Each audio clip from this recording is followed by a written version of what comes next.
We didn't really have a good way to get to that information because you actually can't get it out of HubSpot. So a partnership there makes a ton of sense.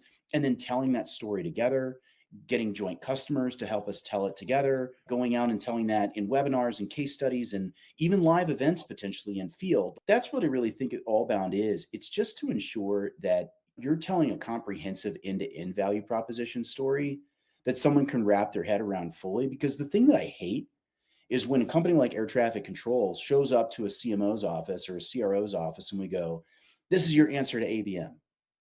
Dude, no, it's not. It is part of the answer.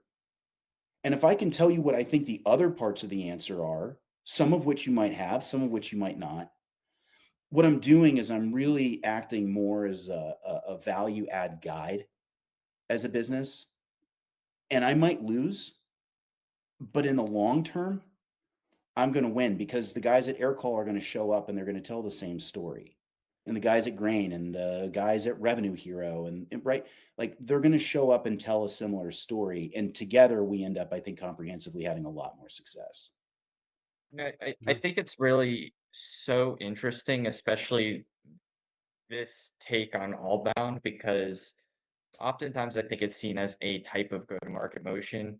Where does Mm, it fit with inbound, outbound, then you have hmm allbound? But to me, it sounds like an ecosystem approach to building your business.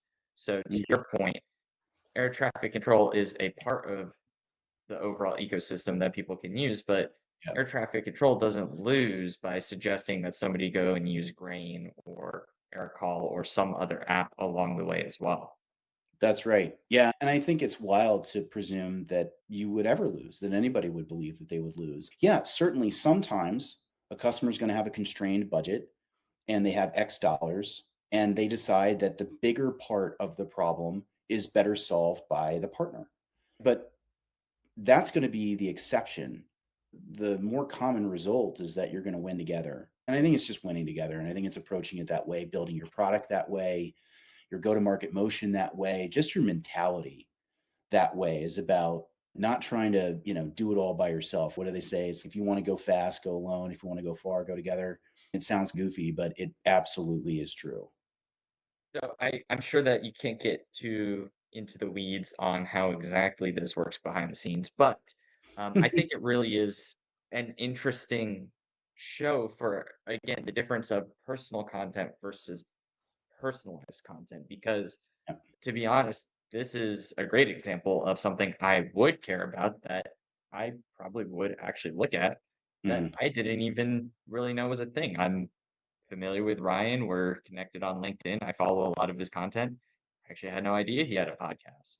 And it is a very interesting approach to delivering personal content. So I love it. I think it's so I'm cool.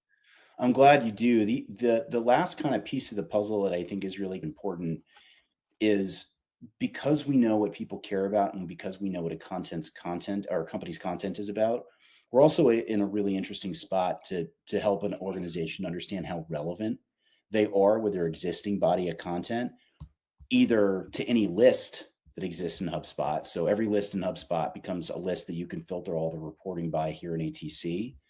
But when you see that you've got a gap, as we do, you can see how to fill that gap, what subject matter you should cover.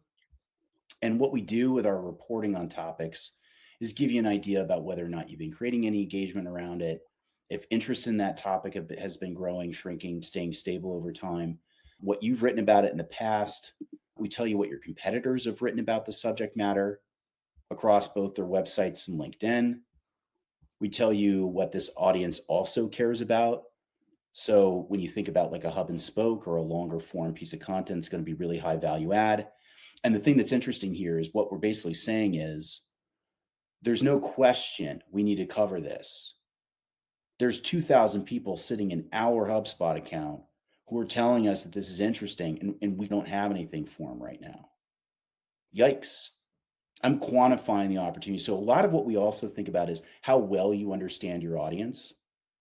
And you should frankly wait until you've got content that supports your outbound and other motions until you do have content to support them.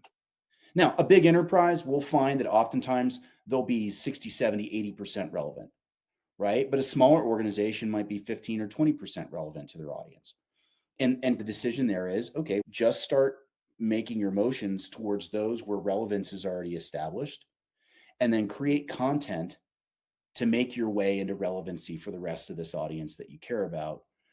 Because the thing is when you know that writing this piece of content is going to unlock another 2,000 people in your addressable market, it's easy to put resources behind this, right? What are 2,100 people worth to us?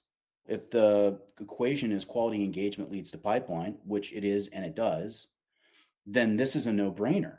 We got to sit down and create this content, right? So it's very much a virtuous cycle of let's do what we can with what you've got and then tell you where to spend your time so that you can scalably maintain a high degree of relevance with the audience you're trying to get in touch with.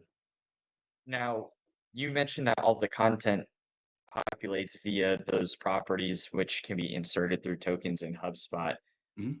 I know from looking at this offline and from prior conversations that those properties can be put into workflows and you can automate a large part of this process. So it would be easy to put it into an email template and send it out with the sequence. But can you show an example of a workflow that automates some of this outbound process?